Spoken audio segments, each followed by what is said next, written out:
Fala galera, tudo bem? Quanto tempo, né, que eu não coloco um vídeo aqui no canal.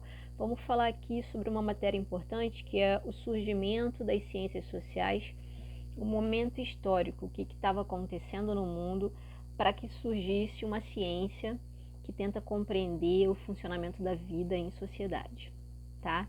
Então, vamos fazer aqui, recapitular historicamente o que acontecia no mundo ocidental. A gente tinha o feudalismo, que caracteriza-se por um momento histórico em que a sociedade era agrária, né? E a gente tinha ali o trabalho para subsistência, ou seja, as pessoas trabalhavam para se manterem vivas, né? Então era um outro mundo, a gente está falando de um outro mundo. Uma estratificação social. O que é uma estratificação? A maneira como a sociedade é dividida em grupos, né? Completamente diferente, com uma hierarquia, onde não existia uma mobilidade entre os grupos que faziam parte desse sistema estratificado. E aí o que ocorre? Ocorrem, né, as revoluções, Revolução Industrial principalmente, e aí o próprio nome diz, Revolução Industrial, surgimento das indústrias. Com o advento, com o surgimento das indústrias, surgem novas formas de estar em grupo, em sociedade, com novas regras, tá? Então a gente passa a ter uma estratificação, ou seja, uma divisão dessa sociedade pautada em classe social. Sempre que a gente falar em classe social, a gente está falando de capitalismo. A Revolução Industrial, ela é um dos marcos do início do sistema capitalista, tá? Então, antes a gente tinha um sistema feudal, agrário, pautado numa ausência de mobilidade, ou seja, numa ausência de mudança entre os estratos que compunham aquela sociedade, que são os estamentos, tá? Então, quem nasceu servo sempre vai ser servo, um sistema feudal, né? Uma economia de subsistência, e com a revolução, sempre que a gente falar em revolução, a gente está falando em transformação, tá? Uma revolução industrial que transformou as bases da sociedade, e com essa transformação, que são o surgimento das indústrias, que geraram o surgimento das cidades, a gente tem uma nova forma de se portar no mundo e novas relações de trabalho que surgem, tá? Com o sistema capitalista. Então é neste contexto de grande mudança social que a gente passa a ter mudanças também em relação às ênfases que eram dadas, no que se refere ao pensamento.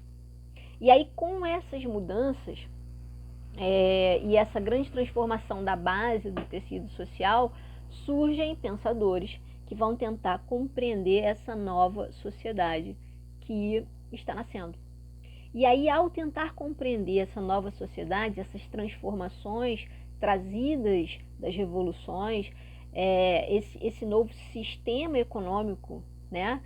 Essa nova divisão social do trabalho, é que vão surgir os pensadores que a gente chama de pais da sociologia. Na verdade, são pais das ciências sociais.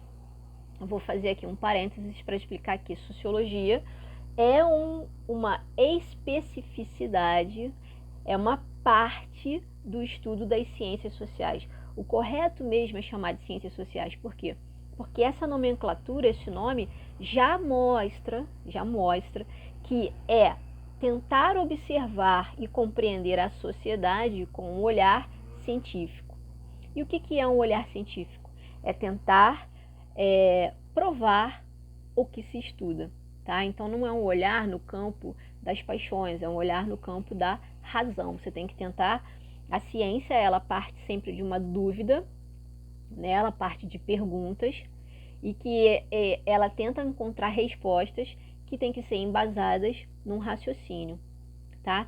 Então, os principais pensadores das ciências sociais que surgem na Europa, num momento de grande transformação, então a gente pode até chamar o quê? Que ciências sociais, ou a sociologia, como o senso comum entende, é a ciência da crise, Por que da crise? Porque a crise é a transformação, né? Você vai tentar compreender aquele momento de crise da sociedade europeia, com o fim do sistema feudal e o início do sistema capitalista, tá? Então, quais são os principais pensadores que a gente chama de pais da sociologia?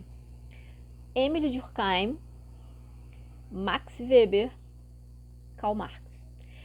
O que é interessante? O pensamento dos três é completamente diferente. E aí, o que é legal?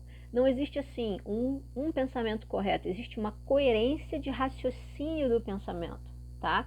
Então, quando a gente estiver estudando Durkheim, a gente tem que tentar compreender o olhar de Durkheim num momento, num contexto social e numa linha lógica de raciocínio.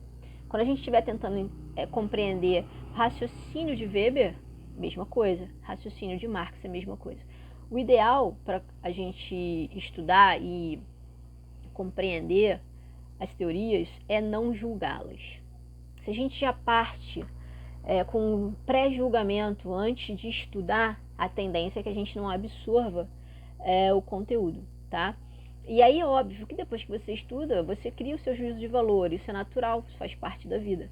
Mas você tem que, a ideia é a gente estar aberto para compreender raciocínios e a partir do estudo dos raciocínios, a gente começar a criar a nossa visão do todo. Sempre lembrando que a nossa visão agora, ela é um reflexo do contexto social de agora. Então, quando a gente estuda um pensador, a gente tem que compreender esse momento histórico em que ele vivia, no momento em que ele estava estudando a sociedade. O que é interessante observar também é o seguinte: por que eles são referências?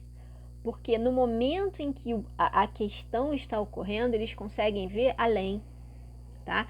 Você pode pegar os principais pensadores de qualquer área, eles são atemporais. O pensamento deles é à frente do momento histórico em que eles estão vivendo. E é interessante observar também que quando a gente estuda um pensador, sempre tem lá duas datas, que é nascimento, falecimento. Se ele não faleceu, vai ter uma data. Para quê? Para você ter uma noção desse contexto histórico no momento em que você estiver estudando esse pensador, tá? Então, o surgimento das ciências sociais está totalmente atrelado a um momento histórico de grande transformação da sociedade europeia. Que transformação foi essa? Fim do sistema feudal, início do sistema capitalista. E tudo o que isso significou em termos de transformações. Com isso, surgiram pensadores que tentaram compreender essa sociedade que estava surgindo, essa quantidade de mudanças e transformações do convívio em grupo, e aí, para tal, eles buscaram embasamento científico. Por isso, ciências sociais. Então, se a gente pensar, estou falando de século XVIII, historicamente falando, é muito pouco tempo de ciência, tá? Então, a gente pode chamar as ciências sociais como ciências novas, se a gente considerar com outros tipos de conhecimento existentes, tá bom?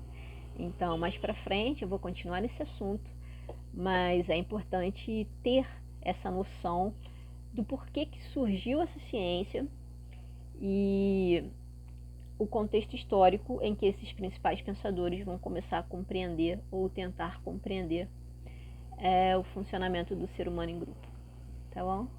Então, por hoje é só. Até o próximo vídeo.